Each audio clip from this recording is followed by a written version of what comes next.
Hello and welcome back to the final episode of Let's Play Alundra. As you can see, as we repeat the scene where I walk through the lobby of the castle, we've got 4 of these little chalice locks to undo before we can access Melus' sanctuary and put an end to this evil alien jerk once and for all. And as you can see, the enemies have reactivated in most of the rooms of the castle, but it's not really worth killing most of them since very rarely do they actually drop anything or unlock any doors, and they're not really a challenge anymore anyway because I've got the spirit wands and all of the level 2 magic. So I'm going to try not to kill anything unless I'm particularly frustrated with some of the puzzles or I really need to kill enemies to clear the way for some puzzle solving. Like this room is an example of that. As you recall, the first time we passed through here while time was stopped, we had to carry a barrel all the way up those stairs to drop it on that switch to get some spike balls out of the way. And that's, as you can imagine, kind of a pain to do if you've got these teleporting gargoyle enemies all over the place, because if one of them hits you, you drop the barrel. And I mean, I don't think they break, but it's still aggravating. Now, I'm going to bring the barrel up anyway, I think to show off a point that some of these switches, ironically, the ones that work when time is stopped, kind of don't do anything when you put a thing on top of them. Or I could just walk into the spike ball and break the barrel. Well, that's not really what I'm doing anyway. One thing you can note, for example, is that there's a moving platform up and down. That's actually how you get up to the top area where the time engine is without having to make a tower of barrels this time to make that puzzle a little bit easier to solve.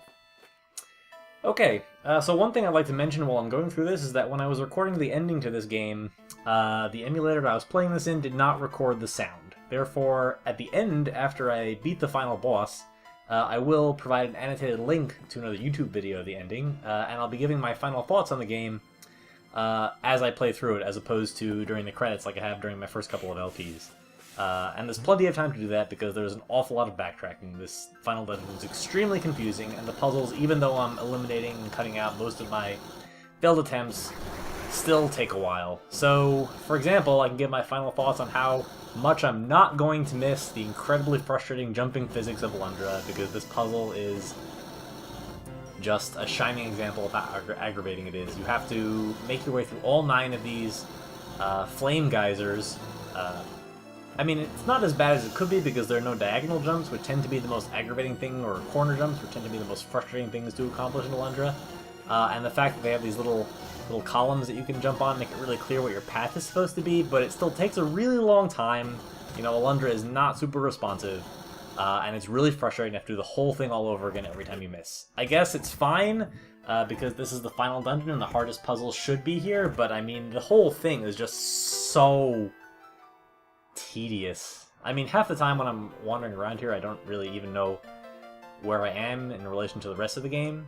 Or the rest of the dungeon on top of that, and I mean, even the simple jumping puzzles can be a little bit of a drain. Like here, for example, when you're passing by the spike ball on these moving platforms, it's really hard to tell exactly where the spike ball crosses the platform because it clips through in kind of an odd way. And sometimes there's just nothing you can do to avoid it because it is in fact the size of the platform more or less, and you can't really jump over it. So you just have to deal with it, which I did, thankfully. When I enter that room, you might notice the music skips. Anytime the music skips, that probably means that I had to edit out a few failed attempts at a puzzle. No big deal. We've all heard this music on loop for now, I think at least 20 to 30 minutes, and there's at least 20 minutes more to go. And if you haven't noticed from the length of this dungeon is incredibly long. I think the only dungeon that even approaches its length, considering this is our 3rd video, and this one is extra long compared to the first 2. The only dungeon that approaches this length is the Sand Temple, which is also incredibly tedious. Yep, so we get a key. Since this isn't Zelda, I mean, the keys are all interchangeable, but we have no way of knowing how many keys we have left to get, or which ones belong to which doors, so we just have to keep wandering around. This, as much as I complained about it, is probably one of the most aggravating puzzles in the entire dungeon. You have to make this entire string of jumps in one go because the little platforms containing the switches go down as soon as you step on them, meaning you have to do the whole thing in one shot. Needless to say, I did not do it in one shot. I only showed the one successful shot, and I would imagine anybody trying this, you have to be pretty lucky to get it on the first try.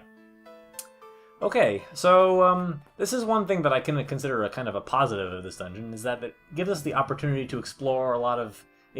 Since there are so many puzzles, it explores the space of things that are possible with the Alundra physics engine that you don't normally see in the permutations of puzzles that we get in the regular dungeons. This is actually, I think, one of the only times I've seen us use the moving platforms to move a movable column around. And as you can see, I almost kind of understand why they don't use this a lot, because it's really finicky. Like, this looks really painful. It's like right on top of Alundra's tailbone. I don't know what happened here, and I was really petrified to move because I was afraid that I would drop the little column off the platform. Like, it was only on there in the first place because it somehow mysteriously made its own way on there as the lower and the left-hand platforms connected with each other. But it was worth it because that opens up the third chalice lock, making us, putting us halfway through this final leg of the final dungeon. And of course, we have to hit the switch. Why? Well, you'll see much later. I can't even imagine how frustrating it would be to go onto the other side of that room, which is, you know, it takes quite a while to get around to from where I am right now. To go there and to find out that I have to go all the way back to hit that switch and open that door. Because it's not like it's obvious beforehand that's something you need. Anyway, the next location is in the dining room, back to the left of the chalice lock area, so I'm going to go ahead and cut there. And by hitting that switch down in the corner, you can drop these 8 torches. I guess we could have done this at any point. I'm not entirely certain. I mean, I had a pretty good idea as to how I wanted to attack this dungeon by combining the most concise game facts guide I could find along with the print guide that I actually purchased about 20 years ago when this game came out. And I think that the path I'm using is relatively efficient, but it's extremely confusing. I wouldn't be surprised if someone told me that when they went through the game, they didn't need to jump through all the hoops that I did, going back and forth all the time, especially since there are a lot of areas in this dungeon that we've seen twice now, once going through with time stopped, and once going through a second time after the time engines are restarted, and the dungeon sort of begins properly.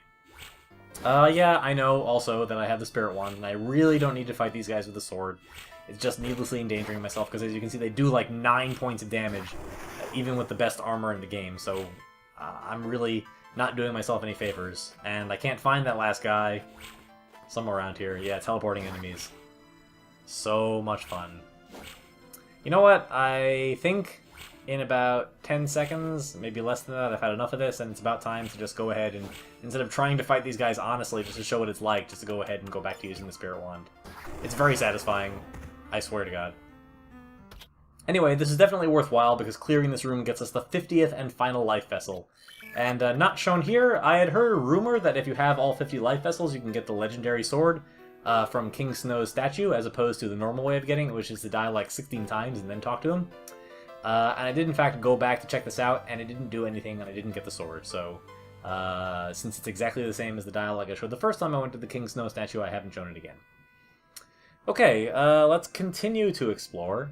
So this is the very first room that I explored in the dungeon the first time, where there were the 2 barrels and the switch, in which I showed that they were sort of suspended in air, waiting for the time engines to restart, so we can finally hit that switch and get over to this, again, another sub-room of the Lake Palace. Pretty much indistinguishable in terms of where it is from every other room in the palace. But since it's new, it must be important. I don't know if those torches can be lit. I don't think they can. I think it's just for decoration. The ones next to the door that we just walked into. So yeah, starting from about this point onward, I just completely give up the ghost in terms of trying to kill any of the enemies with conventional weaponry. It's time to just kill them with fire after an hour of being in this dungeon. With the puzzles being as difficult as they are, it is nice to have something go easy, and that easy thing being the combat. Because, I mean, enemies do a lot of damage, and it would just be a real pain if I had to restart a room just because I took 4 or 5 hits from an enemy without paying enough attention. Okay, now we've got to do this again, but it's actually... the structure of the puzzle is a little bit more difficult, but the puzzle itself is a little bit easier because you have the little column in the middle to stay on, so you don't necessarily... so you have a little bit of more time to line up your jumps when you're crossing through the center. So, yeah, not so bad. If we can cross these, yeah, we have this extremely difficult jumping puzzle followed by a corridor with 2 simple spiked balls. The difficulty in this dungeon is a little bit schizophrenic. And here we have an example of the general idea that in Alundra, if something is moving on its own volition and you don't know why, you better, you know, haul your butt over to wherever it's moving because it's probably important. And that's also true here. You have to blow up all those stone blocks, or else you won't be able to jump onto that platform from the little pot that falls down on some kind of timer. I don't really know how that's set up, but there's a lot of rooms that seem to work like that in this dungeon. Now you also need that column, that little stone block to be on this side, in order to move this stone pillar very, very carefully away from the ledge that it's standing on, so that you can push it onto this switch, which again opens the 2 columns up here and allows us to push this switch to turn off the 4th chalice lock. So we've only got 2 left to go, and they're quite a ways away. This also, for some reason, makes the spike blocks reappear, so I guess we know how the respawning mechanics work in Alundra. And we are in yet another one of these rooms where we can't do anything but hit a switch and then return. So again, better make sure you do that, or else you'll have to come all the way back here just to progress with this dungeon. So let's backtrack a little bit. I know I cut some of the backtracking out early, but frankly, the only way to really give people context as to where I am in this dungeon is to show as much of the backtracking as possible, because again, there are very few landmarks, and the rooms are mostly the same, and the dungeon is symmetric too, so again, it just makes things even more sort of homogeneous in a sense. Alright, so we have to blow up these 4 statues. You might think that you can use these, it looks like you can use them as platforms to get over to the chest, but that's not how you would normally get to that chest. You just have to, like, there's no way to get up to those platforms on the right from down here, so you just have to break them open, unleash the Grogs, and kill them with your means of choice. Mine is an infinite series of nuclear explosions. That opens the door on the south and allows us to proceed back through this corridor with the ropers that appears on both sides of the castle. And the solution is the same to both. Again, any number of shoot it with fire. Lots and lots and lots of fire. We are Jaya Ballard, if you get that reference. And our reward is an herb, but more importantly, I think we need this as a stepping stone to get on top of this piece of armor, which is why it's just an herb and not a really important treasure. Not that treasure is important to us at all, besides the collectibles. But we've got all the collectibles, so there's almost no reason, unless it contains a key, to open a chest for the remainder of the game. Okay, so now we're back at the right-hand room containing a time engine. We were on the left-hand side, and as you recall, outside the door in front of the time engine was the first of the 6 switches that we had to push to unlock Melus' sanctum. But since time hadn't started when we unlocked the other time engine, now it's time to go to the top of this tower and see what the switch in this room unlocks. Any minute, there we go. So, thankfully the game is nice enough, since that switch is on a moving platform, to put it in the down position, so that you can hit it without waiting for it as soon as you get into the time engine room. And now we're on top of the right-hand clock tower. And all we get here is a key, but of course we need every single key to enter the remaining doors. And we can get stuck for a while because it isn't really obvious where the path is, and we can leave. Yes, we can leave. So I think that's all there is to do on this side. There's a door that we can open a little bit further down, but it doesn't contain anything we need anymore yet. I passed by it, it was right in front of that switch. We went into the one on the left-hand side. But we'll leave the one on the right-hand side alone for now. Alright, keep going. More backtracking. Absolutely thrilling. Yep. Okay, well, we know what to do. Time for some fire. Yeah, we'll take you down too. Why not? There are a couple of rooms where I leave one guy left alive. Eventually I get tired even of killing things with fire. I mean, for me this was really exciting, because I never had the Spirit Wand before. This was the first playthrough where I ever actually picked it up, so just using it all the time was a little bit thrilling. Not that combat is really the emphasis of the game, but having the ability to dispose of enemies so quickly and so easily, with all the different magic spells and getting to experiment with all of them was pretty cool.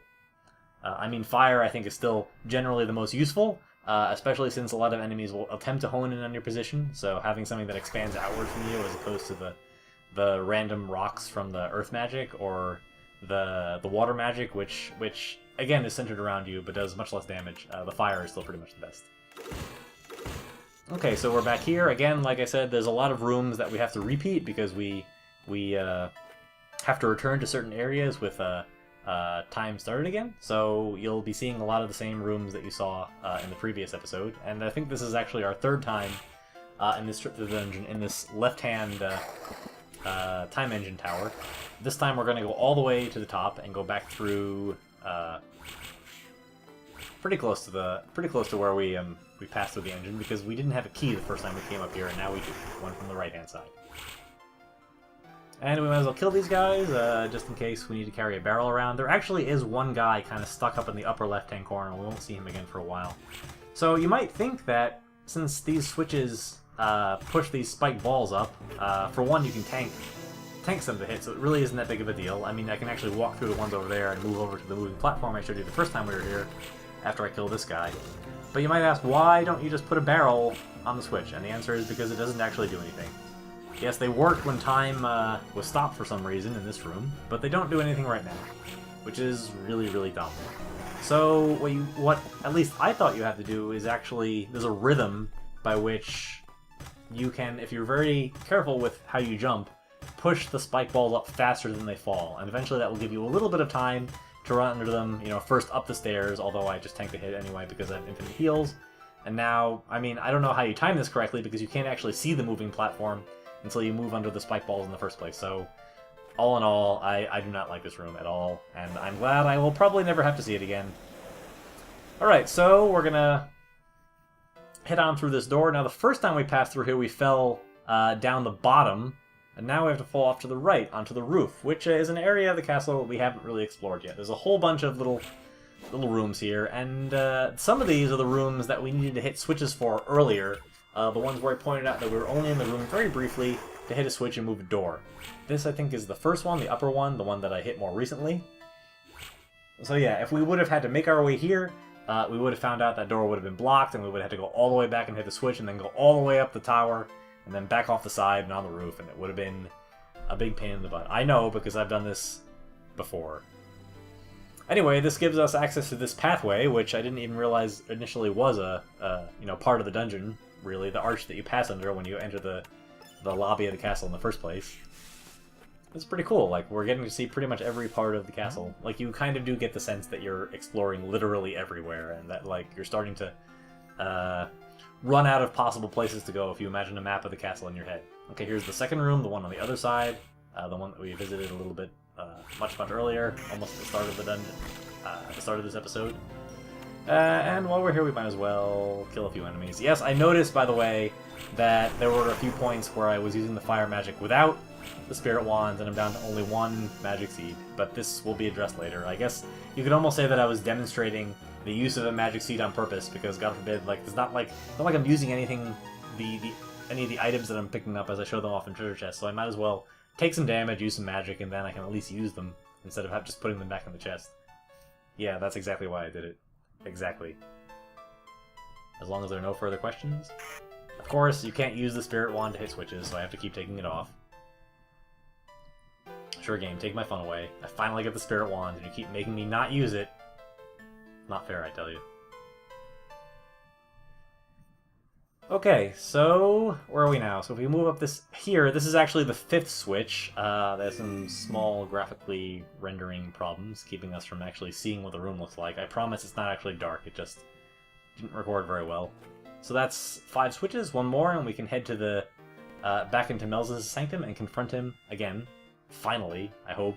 I mean, after all this, I mean, after all that he put Inoa Village through, and on top of that, making us suffer through this excruciatingly long dungeon full of the worst jumping puzzles that you can imagine in Alundra, he really deserves it now. I mean, yeah, he deserves it because of the jumping puzzles, and not because he killed half the residents of Inoa Village, right? That's how video game logic kind of makes you work. Alright, so we can hit that switch to wind up back here, and you can try to do something with the bow and arrow to make all the orange balls green, but it's not really worth it. It's for like a herb or something, I don't care. Let's just leave. You can tell how frustrated I was with this dungeon at that point, that I didn't even bother solving the puzzles. Like, I'm just going to show you where they are. I mean, if you're following this walkthrough, this Let's Play as a walkthrough, more or less, you should be so overpowered that you don't need every item in the game. The thing you'll be looking for mostly are the keys. Especially if you did the casino, meaning you have, maximum gold and you can just go buy whatever you need from Lurby. But yeah, finally a key that we can use pretty much right next to where we pick it up. We can kill these enemies. I think I'm using the water magic here. You can kind of see how weak the water magic is compared to the fire magic. It actually takes a couple of hits to kill the Grogs, but it's worth it to some extent because I had been taking a bunch of damage, and it's a little bit safer to use the water magic. And you can solve this incredibly difficult puzzle where there are 4 switches, and you can hit them, and you open up some gates. The difficulty in this dungeon is incredibly uneven. Yeah, I'll show off the water magic here, just because the wind magic, I mean, just because I don't think I've shown it off recently. And it does mix things up a little bit to not use the fire magic all the time. I think they're more or less... fewer bosses, I think, are weak to the wind magic, but I think they're more or less equivalently powerful against regular enemies. And yeah, so that was all we needed to do to unlock the 6th and final chalice lock. So let's go ahead and head back down to the lobby. Yeah, let's keep using the wind magic, sure. In case you didn't notice, Melus kind of has a tree motif going on. Yeah, we can jump down this hole. This is actually what brings you to that chest next to the suits of armor. It contains a Wonder Essence, which again is the best item in the game in terms of healing. So it is good to know where there are some if you're not using the Spirit Wand or just generally not picking up all the life vessels, or if you feel like you're a little bit underpowered, you might want to make sure you have a Wonder Essence with you at all times. I actually, when I was originally playing the game, I didn't have the Spirit Wand, and I did in fact use it on the final boss because he does a ridiculous amount of damage if you get hit by any of his attacks. So yeah, we're actually pretty close to, we're at the library right now, which we know is fairly close to the chalice room. Yeah, here we are. Alright, let's go ahead and meet Melus once again face to face. We briefly saw him during the start of the previous episode, but now we actually have made our way back through the palace, and we've taken out literally everything he's thrown in our path, all of his monsters, all of his traps, all of his puzzles. We've restarted time just to fight him, and he is more now than willing to throw down, but first he wants us to fight some of his, what he says are his bloodthirsty minions, but it is actually more like minion. But we are going to get treated to a pretty nice cutscene here, yeah. The game is really selling to you the final boss is about to start now. There's like beams of light bursting through the floor, everything is rumbling, the light is flashing, there's like a portal to another dimension underneath this room. Alundra tries to run away, but he gets hit. And yeah, so it's really more of a minion, but that minion is a giant freaking dragon. Which, thankfully, as you know from fighting Wilda, dragons in the Alundra universe use a lot of fire, and we can be invulnerable to fire. So if for some reason you don't have the Spirit Wands, it would help a lot to be using Navis Charm as your secondary item. Now, this is the Dragon Dread. He's got 3 attacks. 2 of them involve spraying fire. 1 of them involves trying to stomp on you. If you have Navis Charm, you will be invulnerable to the 2 fire attacks. You only have to worry about the stomp, and he doesn't really seem to have great aim. As you can see, we're using the fire magic, and he is trying really hard to stomp on us, and he is really not doing a very good job of it. See, he's missed twice already, despite the fact that we are entirely stationary. I don't know if he tracks or something, or if he just has a problem when he gets close to the edge of the arena, but aside from his fire stream, he is just really not that threatening. In the fire stream, you have, options for dealing with it. So yeah, he would take about 50 hits if we were using conventional weaponry.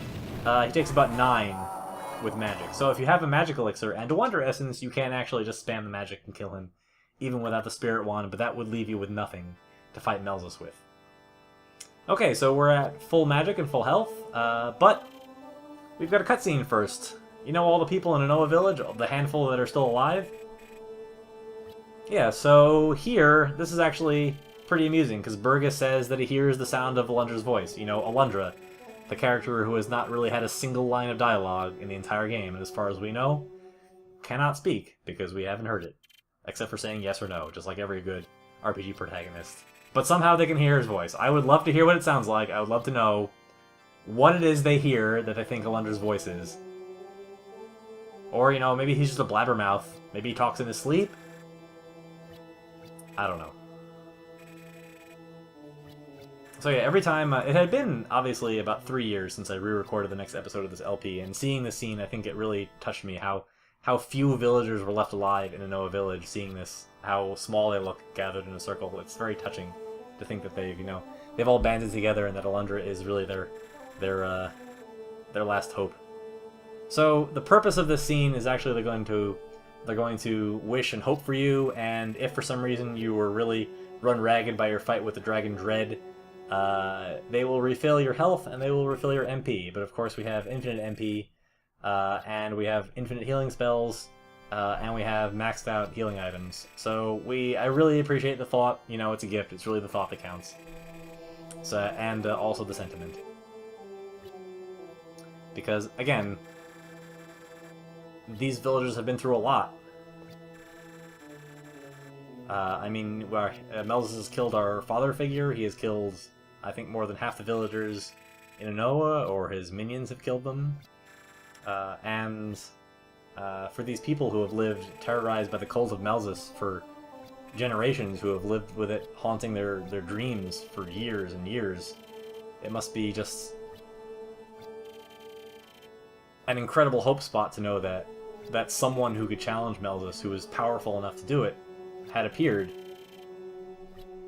I think that is a strength of the game, that they really sell how much you mean to the villagers of Anoa, and how much your literal dreams, their literal dreams, are counting on you.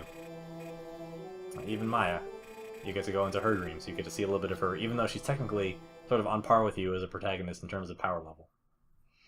Alright, so I replenished my own health with the Spirit Wand, but we get, I guess, a double dose of healing from the prayers of the villagers.